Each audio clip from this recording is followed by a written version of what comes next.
Hi guys, in this video I'm going to show you how to do a top-down slit on the cowl. So a little bit of a background, I'm knitting a cowl, just a regular tube, no increases or decreases. I decided that I want to have a slit, an overlap, so that requires me to knit flat, but I want to have a nice slit where I want to have a bit of an overlap, like I said, and so we're going to pick up some stitches and knit them flat and then bind off.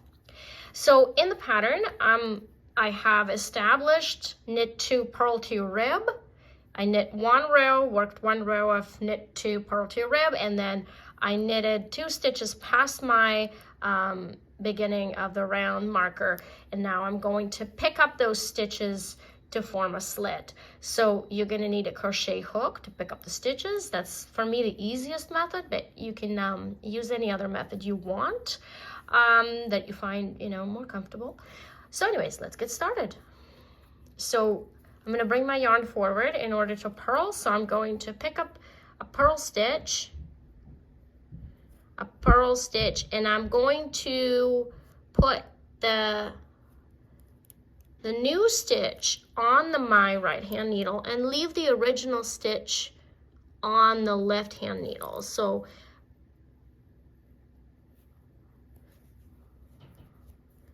pick it up. So it's important to make sure you're creating a purl stitch.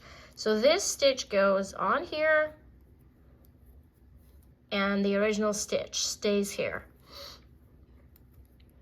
Same for the second one. So I'm just going to pick up 6 or 8 stitches. We'll see how it goes depending on how big you want your slit to be.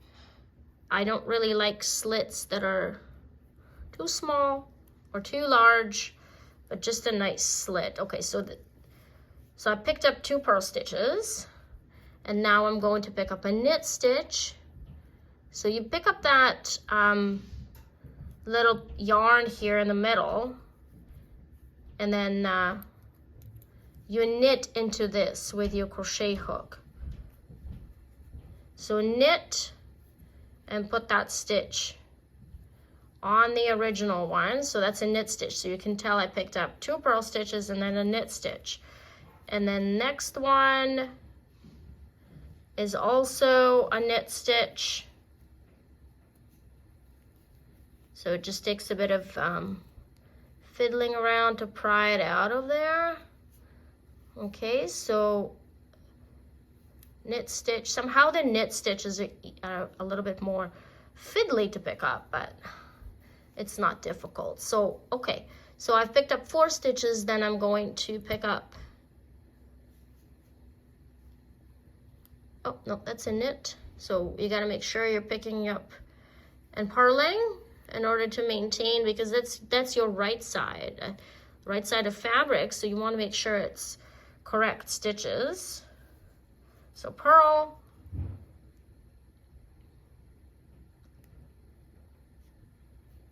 pick up and purl into that front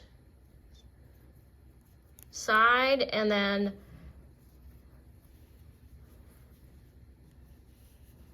you got to make sure that the original stitches stay. And I'm going to also finish up and pick up those 2 knit stitches.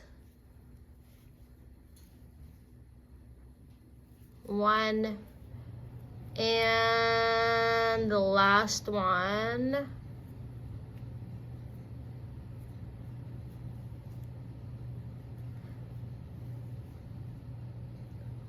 2 and done. So now that you can tell you don't want to make it the slit too big. So now you're done picking up the stitches. And what I would suggest is using another pair of needles to work flat. So the next thing you're going to do is you're going to work your slit flat as per pattern. So you're going to continue working in the rib flat and finish up your pattern. So now you've got stitches that are new stitches here and the original stitches stay here. And that's it. And hope this helps. It's a little bit more fiddly than starting out with a slit, but it kind of gives you an opportunity to change up your pattern or change up what you're doing at the end. So if you want to kind of do a slit on the whim, that's it. Thanks for joining me today, and have a great day. Happy knitting. Bye.